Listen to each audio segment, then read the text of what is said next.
Student, welcome to our YouTube channel Sandra advance education. आज हम पढ़ने जा रहे हैं क्लास 8 की हिंदी व्याकरण की पुस्तक व्याकरण एवं रचना का लेसन 5, जिसका नाम है वाक्य विश्लेषण। आज इस लेसन में हम वाक्य विश्लेषण पढ़ेंगे। वाक्य विश्लेषण क्या होता है? जब किसी वाक्य के जो पार्ट्स होते हैं, अंग होते हैं, जो अलग अलग पार्ट्स होते हैं, उनको अलग अलग करके उनके संबंधों को प्रकट किया जाता है, तो उसको हम वाक्य विश्लेषण कहते हैं।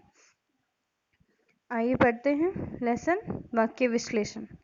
जब किसी वाक्य के अंग प्रत्यंग में क्या क्या आ सकते हैं? कर्ता, कर्ता विस्तार, कर्म, कर्म विस्तार, कारक, क्रिया विश्लेषण, क्रिया, योजक आदि, ये सभी आपके अंग प्रत्यंग में आएंगे। तो जब वाक्य के अंग प्रत्यंग को अलग अलग करके उनके आपसी संबंधों को प्रकट किया जाता है, तो वही वाक्य विश्लेषण कहलाता है। जब किसी वाक्य के अंग प्रत्यंग को अलग अलग करके उनके आपसी संबंधों को प्रकट किया जाता है, तो वह क्या कहलाता है? वाक्य विश्लेषण कहलाता है। इसे वाक्य विग्रह भी कहते हैं।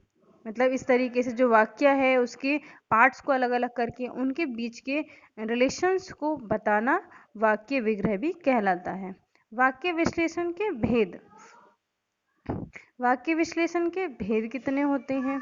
कौन कौन से होते हैं? रचना के अनुसार वाक्य के 3 भेद होते हैं। कौन कौन से? सरल वाक्य, संयुक्त वाक्य तथा मिश्रित वाक्य। इन तीनों प्रकार के वाक्यों की विश्लेषण विधि हम यहाँ समझा रहे हैं। मतलब आगे जो डिटेल में दी गई है वो इन 3 प्रकार के वाक्यों का विश्लेषण है, मिश्रित का, सरल का और संयुक्त का। सरल वाक्य का विश्लेषण। सरल वाक्य का विश्लेषण करने के लिए सबसे पहले उनको 2 भागों में विभाजित किया जाता है। जब हम सरल वाक्य का विश्लेषण करते हैं तो उसके जो पार्ट्स होते हैं, सबसे पहले उसके जो भाग होते हैं, 2 भाग, जो पार्ट्स होते हैं उसको हम पार्ट्स में डिवाइड करते हैं। जो वाक्य है, जो आपका सेंटेंस है, उसको 2 पार्ट्स में डिवाइड कर लिया जाता है। एक तो उद्देश्य में, दूसरा विधेय में। उद्देश्य, उद्देश्य क्या होता है? इसके अंतर्गत कर्ता और उसका विस्तार आते हैं। मतलब कर्ता और कर्ता का विस्तार उद्देश्य में आते हैं। विधेय में क्या आते हैं? इसके अंतर्गत निम्नलिखित पद आते हैं। उद्देश्य में केवल कर्ता और कर्ता का विस्तार आता है, जबकि विधेय में ये सारे आते हैं। कर्म भी आता है, कर्म का विस्तार आता है, विशेषण पद या पदबंध, कर्म विस्तार को हम बोल सकते हैं। क्रियापद या क्रिया पदबंध, क्रिया विश्लेषण पद या पदबंध, पूरक पद या पदबंध, अन्य कारकीय पद तथा पदबंध, ये सारे आते हैं विधेय में। साधारण वाक्य के विश्लेषण में इन्हीं वाक्यांशों को पृथक पृथक करके स्पष्ट करना होता है। मतलब सरल वाक्य जो होता है, सिंपल सेंटेंस जो होता है, उसमें जो वाक्य के ये अंग दिखाए गए हैं, इनको अलग अलग करके ही स्पष्ट किया जाता है। मैदान में 8 लड़कियां खो खो खेल रही हैं। वाक्य विश्लेषण। इस वाक्य का विश्लेषण इस प्रकार होगा। कैसे होगा? उद्देश्य, इसमें उद्देश्य क्या है? लड़कियां। और लड़कियां क्या है? कर्ता है। और इसके अलावा कर्ता का विस्तार भी है, 8। कर्ता विस्तार विश्लेषण। विधेय में क्या क्या आता है? कर्म। और विधेय की तो अभी हमने बात की थी। क्या क्या आता है इसमें? कर्म, कर्म विस्तार, क्रियापद, क्रियाबंध, क्रिया विशेषण या फिर पूरक पद, पदबंध, अन्य कारकीय पद या फिर पदबंध, ये सारे विधेय में आते हैं। अब इसमें जो विधेय है वो क्या क्या है? सेंटेंस में खो खो कर्म दिया है, खेल रही है क्रियाबंध, मैदान में अधिकरण कारक। वाक्य विश्लेषण की इस प्रक्रिया को तालिका द्वारा भी स्पष्ट किया जा सकता है। एक तालिका बनाई गई है जिसके द्वारा हम इसको वाक्य विश्लेषण को स्पष्ट करेंगे। नीचे दिए गए उदाहरण देखिए। गीता विज्ञान पढ़ने के लिए कल तुम्हारे घर आएगी। राकेश की माँ इस समय पके पके फल चाकू से काट रही है। मैदान में 8 लड़कियां खो खो खेल रही हैं। अब इनकी ये जो सेंटेंस है, इनके पार्ट्स को अलग अलग बताया गया है कि कौन सा पार्ट क्या है। अब इसमें दिया है ये उद्देश्य है, इधर उद्देश्य विस्तार, इधर ये विस्तार दिया है, यहाँ पर मुख्य पद दिया है, यहाँ पर अन्य कारकीय पद, विस्तार, इधर विस्तार दिया है, इसका मुख्य पद दिया है, कर्म पूरक विस्तार दिया है, मुख्य पद दिया है, और क्रिया विशेषणात्मक, इसका भी मुख्य पद और विस्तार दिया है और क्रियापद दिया है। इसमें दिया है, देखिए फर्स्ट दिया है, इसमें विस्तार इसका कुछ है नहीं फर्स्ट सेंटेंस का, और मुख्य जो पद है वो उद्देश्य, गीता है, कर्ता है, और विज्ञान इसमें विस्तार है, किसका विस्तार है, कारकीय पद का, मुख्य पद इसका पढ़ने के लिए, और कर्म पूरक का विस्तार है तुम्हारे, मुख्य पद है घर, और क्रिया विश्लेषणात्मक, इसमें विस्तार दिया, विस्तार कुछ नहीं दिया है, इसका मुख्य पद कल दिया है और क्रियापद आएगी दिया। उसी तरीके से बाकी सेंटेंस का भी क्लियर किया है, बाकी सेंटेंस में कर्ता का विस्तार भी दिखाया गया है। अब हम पढ़ते हैं संयुक्त वाक्य का विश्लेषण। संयुक्त वाक्य में दो उपवाक्य योजक चिन्हों से जुड़े होते हैं। जो संयुक्त वाक्य होता है उसमें दो सेंटेंस दो उपवाक्यों को योजक चिन्हों से जोड़ देते हैं। सबसे पहले संयुक्त वाक्य की योजक चिन्ह हटाकर उन्हें साधारण वाक्यों में बदल लेते हैं। तो विश्लेषण करने के लिए सबसे पहले क्या किया जाता है, जो योजक चिन्हों से उपवाक्य को जोड़ा जाता है, योजक चिन्ह हटा करके उनको एक सरल वाक्य में बनाया जाता है, साधारण सेंटेंस बना लिया जाता है। फिर इन साधारण वाक्यों का उपयुक्त रीति से विश्लेषण करते हैं। इन साधारण वाक्यों में एक मुख्य तथा दूसरा उससे जुड़ा हुआ वाक्य होता है। ये जो सेंटेंस होते हैं साधारण सेंटेंस, साधारण वाक्य, उनमें एक तो मुख्य सेंटेंस होता है, मेन सेंटेंस होता है, और दूसरा उससे जुड़ा हुआ होता है। इसमें मुख्य वाक्य प्रधान उपवाक्य तथा दूसरा वाक्य समानाधिकरण उपवाक्य कहलाता है। संयुक्त वाक्य के विश्लेषण के कुछ उदाहरण देखिए, कुछ एग्जाम्पल्स दिए हैं। नीरज ने अत्यधिक परिश्रम किया, तो योजक चिन्ह से इसको दूसरे सेंटेंस को जोड़ दिया, किंतु वह सफल ना हो सका। मेरी सखियां कल यहाँ से आएंगी और आगरा पहुंचकर वहां ताजमहल देखेंगी। इसमें और से दूसरा सेंटेंस जोड़ दिया गया है।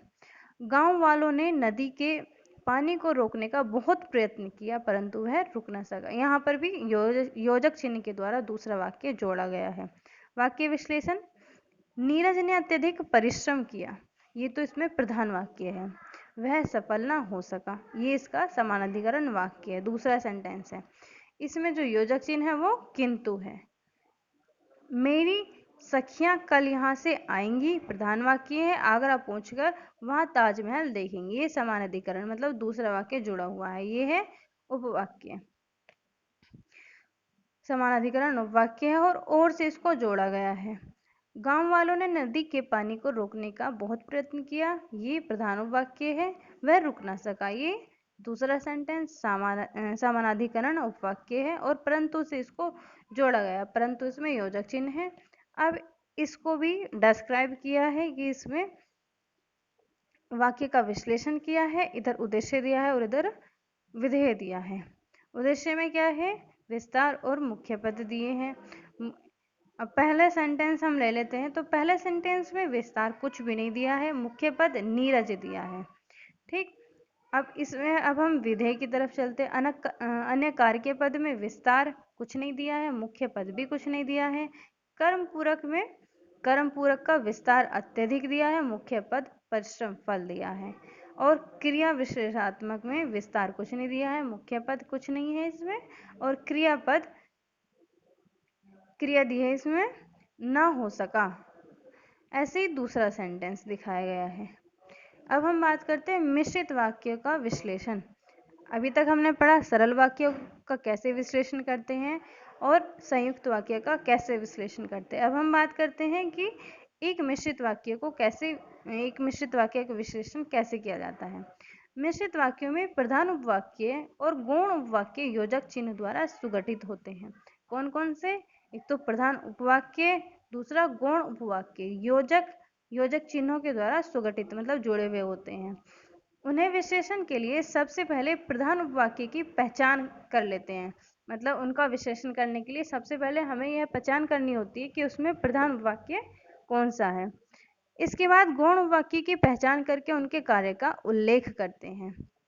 योजकों को अलग करके साधारण वाक्यों की भांति उनका विश्लेषण कर लेते हैं। जैसे जो विद्यार्थी परिश्रम पूर्वक पढ़ते हैं वे उत्तीर्ण अवश्य होते हैं। दूसरा, आपको सुनकर प्रसन्नता होगी कि उसने अपना कार्य पूर्ण कर लिया। वाक्य विश्लेषण, वे उत्तीर्ण अवश्य होते, इसमें ये प्रधान उपवाक्य है। दूसरा, जो विद्यार्थी परिश्रम पूर्वक पढ़ते हैं, ये विशेषण उपवाक्य है। वे सर्वनाम की विशेषता प्रकट कर रहा है। दूसरा, आपको सुनकर प्रसन्नता होगी, प्रधान उपवाक्य है। उसने अपना कार्य पूर्ण कर लिया है, क्रिया विशेषण उपवाक्य है। इसमें की जो है वो योजक चिन्ह है। अब इसका विश्लेषण कैसे करते हैं। उद्देश्य, इधर विधेय है। उद्देश्य का मुख्य पद और विस्तार, कर्ता मतलब कर्ता और उसका विस्तार। तो इसमें कर्ता जो पहला सेंटेंस है उसमें कर्ता कुछ भी नहीं दिया गया है, मतलब विस्तार कुछ नहीं दिया है। कर्ता का मुख्य पद वे है। अनकारकीय पद, विस्तार और मुख्य पद, इसका भी कुछ नहीं दिया है। कर्म और पूरक, इसका भी विस्तार और मुख्य पद कुछ नहीं दिया है। विशेषण विश्लेषणात्मक, इसमें विस्तार इसका भी कुछ नहीं दिया है। मुख्य पद अवश्य दिया है और क्रियापद उत्तीर्ण होते हैं दिया है। नेक्स्ट सेंटेंस भी ऐसे दिया है। दूसरा वाक्य, इसमें उद्देश्य का मुख्य पद विद्यार्थी दिया है और उद्देश्य का विस्तार, कर्ता का विस्तार जो दिया है।